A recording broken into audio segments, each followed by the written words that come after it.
Hallo und herzlich willkommen zum Holzmichel-Kanal.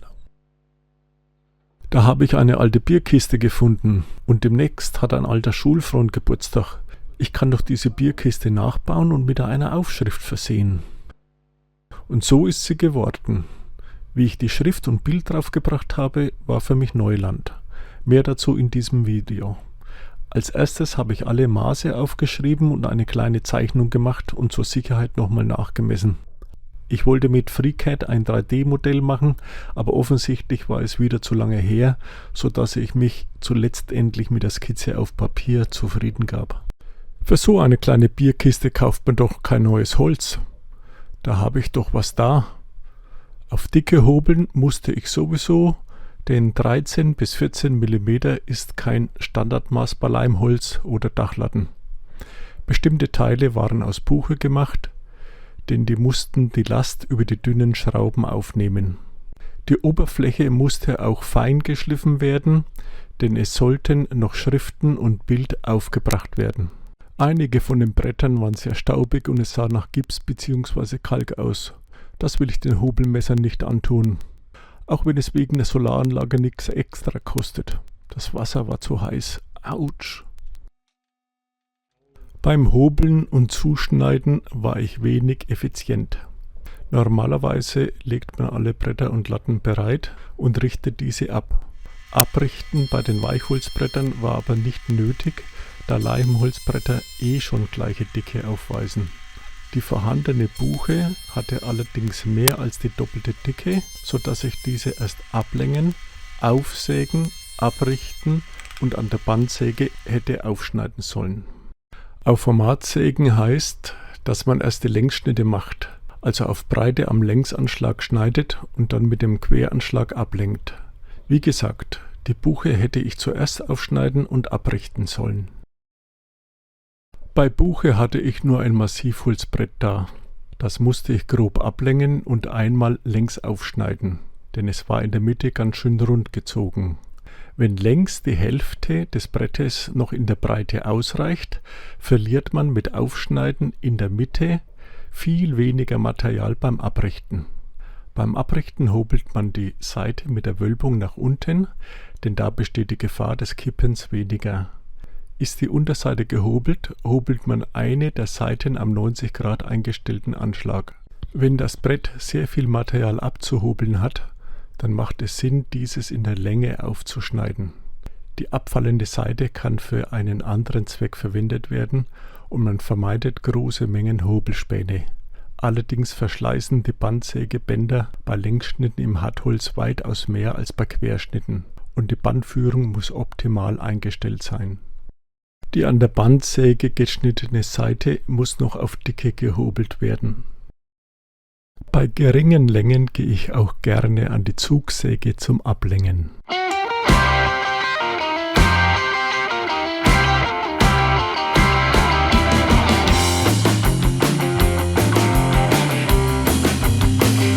Der Vorteil beim Ablängen an der Tischkreissäge ist der Anschlag mit Längenanschlag.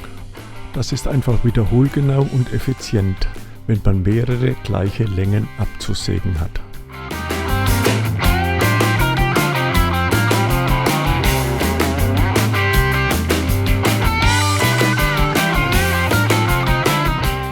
Damit scharfe Kanten beim Tragen der Bierkiste keine unangenehme Folgen haben, rundet man vor allem die nach außen weisenden Kanten ab. Man spricht hier davon, dass abgerundete Hölzer der Berührung schmeicheln. Das hat auch bestimmt ein Marketing-Spezialist erfunden.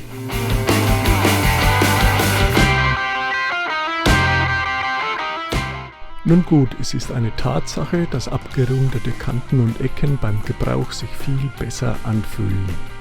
Also macht man einfach den Aufwand des Abrundens und Verschleifens der Ecken und Kanten. Stellt euch vor, das Geburtstagskind hebt die Bierkiste an und reißt sich gleich einen dicken Spreißel in die Handfläche. Oder er trägt den Kasten und dieser schranzt unter dem zu kurzen T-Shirt am Bauch entlang. Oder noch tiefer. Wenn man Schrift oder Bilder durch Aufkleben einer Schablone oder ein Bild über Transferpapier aufs Holz aufbügeln will, sollte dieses fein geschliffen sein. 240er Körnung ist gut. Damit die aufzubringende Folie gut hält, wird der Staub mit einem mit Universalverdünner wenig getränkten Lappen abgewischt. Verwende nur wenig Verdünner, der muss sofort verdunsten. Mein ursprünglicher Gedanke war, einen Schriftzug über eine mit einem Schneideplotter bearbeitete Folie aufzubringen. Hierbei setzt man eine Trägerfolie ein, die fest genug ist, die geplottete Folie auf das Holz zu übertragen. Die ausgeschnittene Schrift kiffelt man raus, drückt die Ränder vorsichtig an und bringt Farbe auf.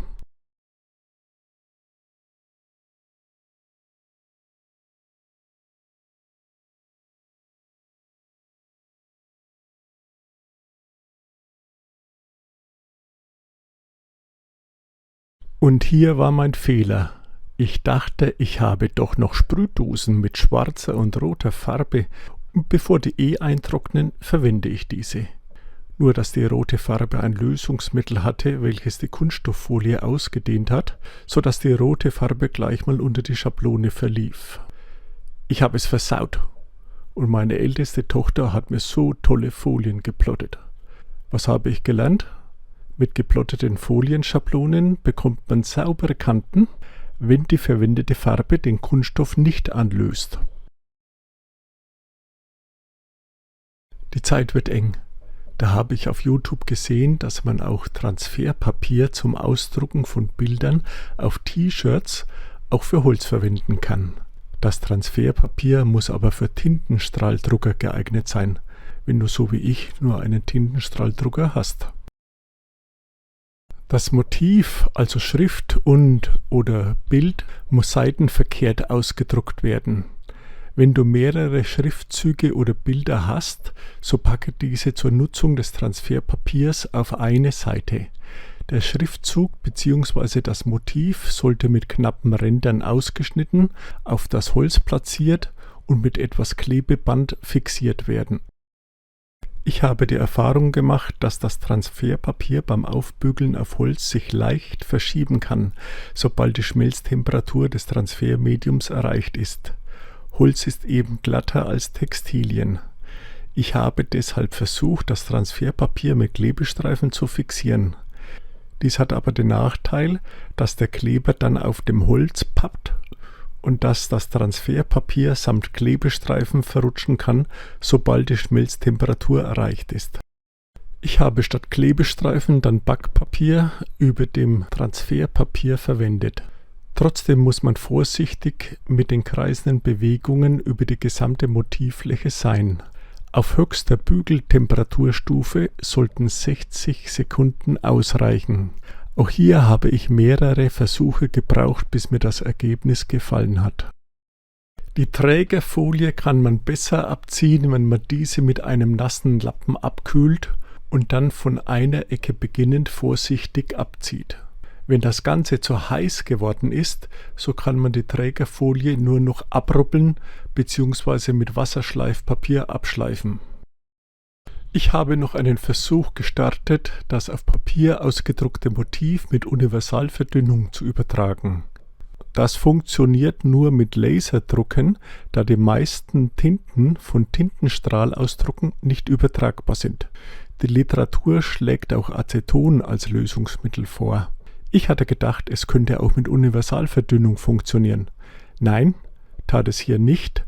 Es lag aber wahrscheinlich an dem Tintenstrahl statt Laserausdruck. Das Übertragen mit dem Transferpapier hat eigentlich ganz gut geklappt. Du musst nur aufpassen mit der Temperatur und darfst das Papier nicht verrutschen. Übung macht den Meister. Ach ja, wie druckt man denn seitenverkehrt aus? Es gibt mehrere Methoden. Die einfachste für mich: in einem Textverarbeitungsprogramm schreibe ich mit dem gewünschten Schrifttyp und in gewünschter Größe, füge Bilder ein, etc. In der Druckvorschau mache ich einen Bildschirmschnappschuss, lade diesen in ein Bildbearbeitungsprogramm, spiegele das Bild horizontal und speichere als PNG-Format ab. Diese Datei drucke ich dann mit hoher Qualität auf das Transferpapier.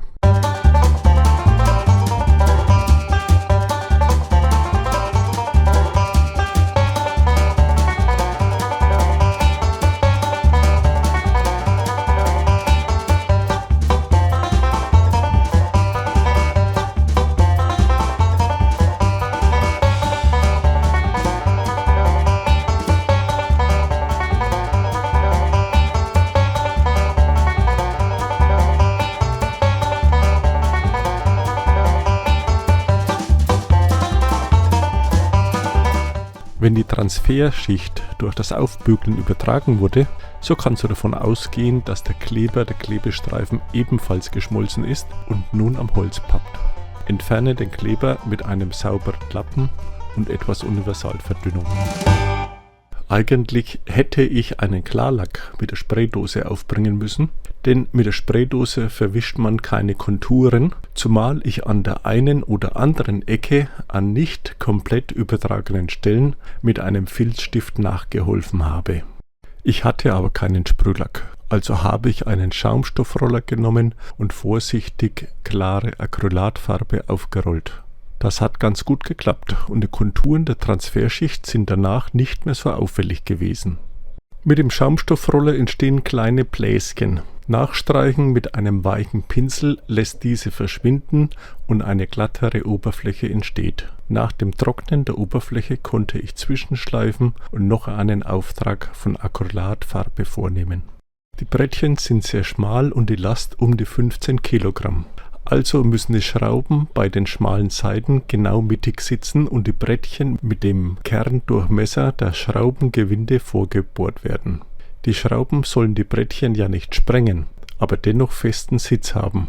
Die anzuheftenden Brettchen bzw. Latten müssen ein Durchgangsloch mit dem Durchmesser des Schraubengewindes haben. Also wenn ich beispielsweise Holzschrauben 4,5 x 40 verwende, so bohre ich die Durchgangslöcher 4,5 bzw. 5 mm und die Vorbohrungen auf 3 mm.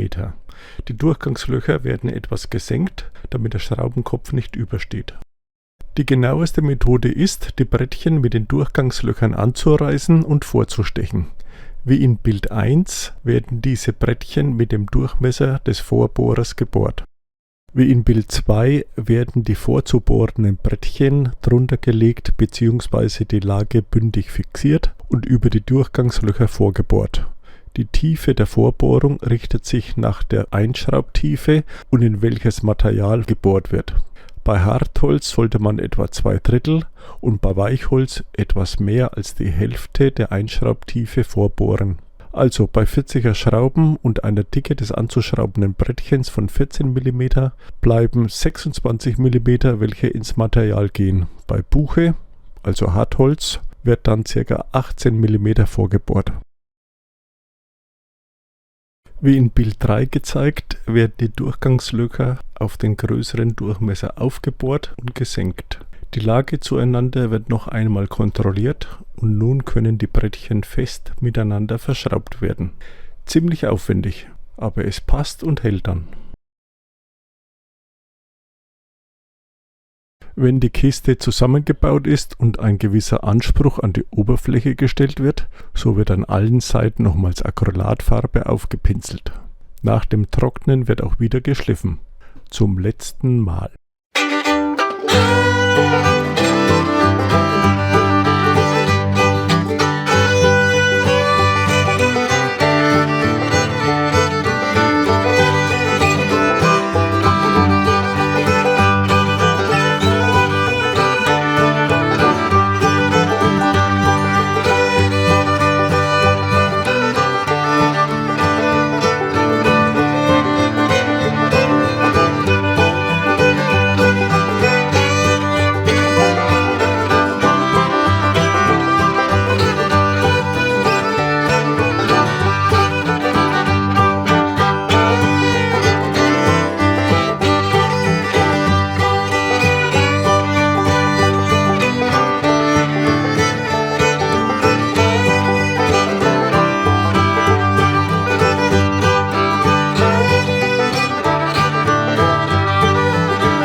Ich muss ganz offen zugeben, dass dies ein ziemlicher Aufwand war.